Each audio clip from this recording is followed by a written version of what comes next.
Hi, welcome back to my channel, and here's my new model. I was actually hoping to introduce her earlier, but unfortunately I caught COVID and then I had a death in the family. Unfortunately, my sister has passed. It was really tough, so I'm sorry for the delays in videos and stuff like that. I appreciate your patience. The best thing for me to do right now is to be more productive, so here I am. Thank you so much for watching, and let's go ahead and get started. And today, we'll be discussing Can't Get Caught XXX by Lee. Before we get started, there will be spoilers, so if you don't want to be spoiled in this manhwa, go ahead and click off now. No worries, I'll catch you next time. For those of you who decide to stick around, let's go over some content warnings. There may be references to mentions of death, being orphaned, manipulation, excessive drinking, violence, mentions of homelessness, overwork, comedic mentions of suicide, and dubcon, as these things do appear in the manhwa. But if that's good with you, let's go and get started.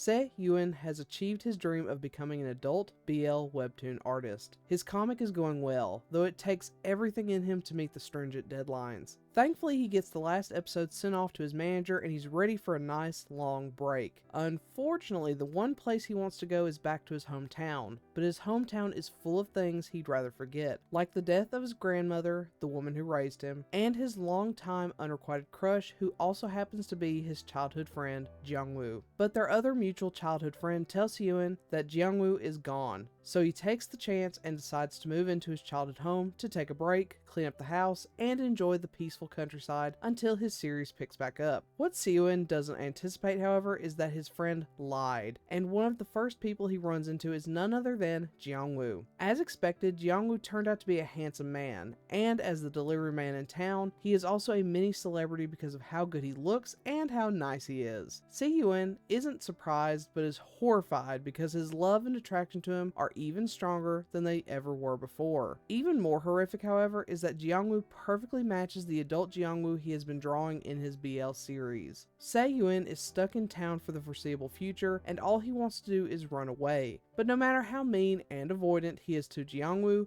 Jiangwoo stubbornly clings to Se-Yuen. Se-Yuen loves Jiangwoo, but he can't risk the inevitable rejection. Can he survive this break, or will his hidden work and crush be dragged out into the open for Jiangwoo to judge?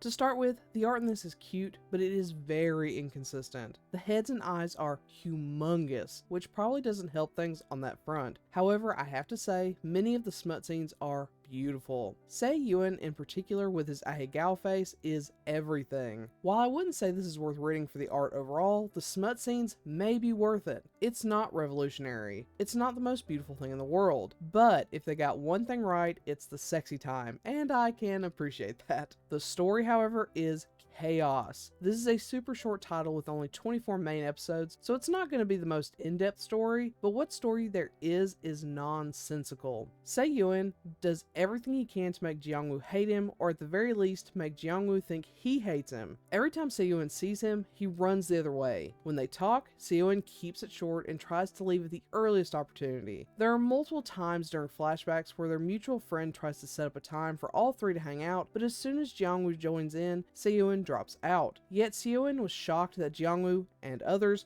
thought he hated him. It makes zero sense. Sure, Se-Yuen may be an airhead, but this level of social ineptness boggles my mind. It's also painfully annoying how much Se-Yuen tries to avoid Jiangwoo. I can understand him wanting to put distance between them so he can maybe move on one day, but rather than being an adult and explaining to Jiangwoo that he wants space, they do this constant song and dance of Jiangwoo pursuing and Se-Yuen running away. Even over 24 episodes, it gets very tiring. Add on the final runaway for Se-Yuen, which was based on the wildest leap in logic I've ever seen. Long story short, they end up having sex, and when Se-Yuen wakes up, he's alone in Jiangwoo's house and assumes this is because Jiangwoo was embarrassed and wanted to avoid Se-Yuen. And this whole thing is super frustrating. It's even more disappointing because there's a very thoughtful and beautiful episode where we see the relationship and feelings from both sides and how that changes and shifts over their lives until the climax. It was surprisingly deep for such a superficial story, and the nonsensical nature of the rest of the story wholly overshadowed it. It's very disappointing. I will say though, the side story is a real treat. They're framed as a webtoon Sion is working on, which I love, and completely changes the setting and overall story. It's an idol love story, and it even features their mutual friend in a relationship of his own. It's super smutty and much shorter than the main story, but it makes so much more sense than the main story. Really, I think the side story is far superior to the main, which is rare. If anything, the side story makes me all the more disappointed in the main story because it shows just how much better it could have been, but here we are.